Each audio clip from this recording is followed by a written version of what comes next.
Only truth. Latest खबरें पाने के लिए अभी हमारे चैनल को सब्सक्राइब करें और बेल आइकन को प्रेस करें। नमस्कार दोस्तों, स्वागत है आपका हमारे यूट्यूब चैनल ओनली ट्रुथ पर।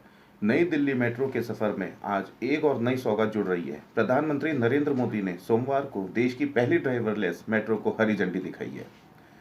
पहले चरण में ड्राइवरलेस मेट्रो एजेंडा लाइन पर जनकपुरी पश्चिम से नोएडा के बॉटेनिकल गार्डन मेट्रो स्टेशन तक दौड़ेगी, जिसे बाद में आगे भी बढ़ाया जाएगा। ड्राइवरलेस मेट्रो को हरी झंडी दिखाते हुए पीएम मोदी ने कहा कि देश में 2025 तक करीब 25 शहरों में मेट्रो चलाने का प्लान है।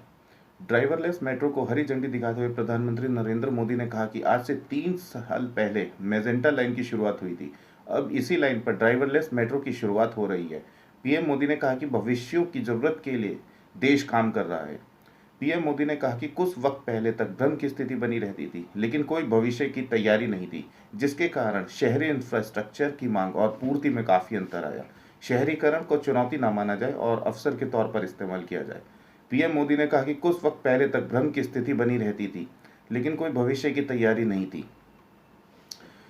अटल जी के प्रयासों से दिल्ली को पहली मेट्रो मिली। जब हम सत्ता में आए तो सिर्फ 5 शहरों में मेट्रो थी, अब 18 शहरों में मेट्रो है। 2025 तक 25 से अधिक शहरों में मेट्रो ट्रेन होगी। पीएम मोदी ने कहा कि ऐसे बदलावों से आम लोगों के जीवन में बदलाव का संकेत है। उन्होंने कहा कि पहले देश में मेट्रो को लेकर कोई नीति नहीं थी, लेकिन हमने इसको लेकर तेजी से काम किया और शहरों के हिसाब से काम शुरू कर दिया। उन्होंने कहा कि देश में अलग अलग तरह की मेट्रो लाने पर काम हो रहा है। दिल्ली मेरठ के बीच आरआरटीएस ट्रेन बन रही है। कुछ शहरों में मेट्रो लाइट आ रही है, जहां सवारी की मांग कम है। मेट्रो नियो का भी काम चल रहा है।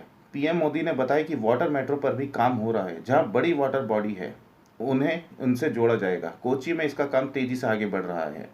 उन्होंने आगे कहा कि मेट्रो से प्रदूषण भी कम होता है। हजारों वाहन सड़क से कम हुए हैं, जो आम और प्रदूषण का कारण बनते थे। पीएम मोदी ने कहा कि मेक इन इंडिया के कारण मेट्रो कोच की लागत कम हो गई है। सिर्फ देश ही नहीं बल्कि विदेश में भी मेट्रो कोच भेजे जा रहे हैं। इसी क्रम में उन्होंने आगे कहा कि हम ऐसे सिस्टम पर काम कर रहे हैं जिससे ब्रेक लगाने पर ऊर्जा वापस ग्रिड में चली जाए। उन्होंने कहा कि मोबिलिटी कार्ड भी लोगों के वक्त को बचाने का काम करेगा। ऐसे कार्ड से लोगों का वक्त बचेगा और उन्हें फायदा होगा। हमारी सरकार ने देश की व्यवस्थाओं का एकीकरण किया और उसके लिए काम किया।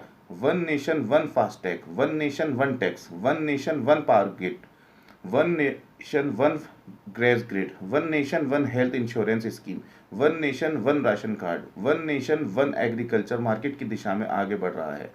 देश की पहली ड्राइवरलेस ट्रेन दिल्ली मेट्रो के मजेंटा लाइन और पिंक लाइन पर चलाई जानी है। पहले चरण में ड्राइवरलेस ट्रेन मजेंटा लाइन पर जनकपुरी पश्चिम से नोएडा के बॉटेनिकल गार्डन मेट्रो स्टेशन के पीछे दौड़ेगी। उसके बाद साल 2021 में पिंक लाइन में 57 किलोमीटर तक ड्राइवरलेस मेट्रो चलाने की योजना है, जो मजलिस पार्क से शिव विहार तक की दूरी तय करेगी। इस तरह से 94 किलोमीटर तक ड्राइवरलेस ट्रेनें दौड़ने की योजना है। आम मेट्रो ट्रेन की तरह ही ड्राइवरलेस ट्रेनें भी 6 कोच होंगे। दिल्ली मेट्रो ने ड्राइवरलेस ट्रेन को एक बड़ी तकनीकी उपलब्धि बताया है। डीएमआरसी पिछले करीब 3 साल से ड्राइवरलेस मेट्रो ट्रेन का ट्रायल कर रहा था। दिल्ली मेट्रो ने पहली बार सितंबर 2017 को इसका ट्रायल शुरू किया था। ड्राइवरलेस ट्रेन में भी 6 कोच हैं। ड्राइवरलेस ट्रेन में 2280 यात्री एक बार में सफर कर सकते हैं। इसमें हर कोच में 380 यात्री सवार हो सकते हैं।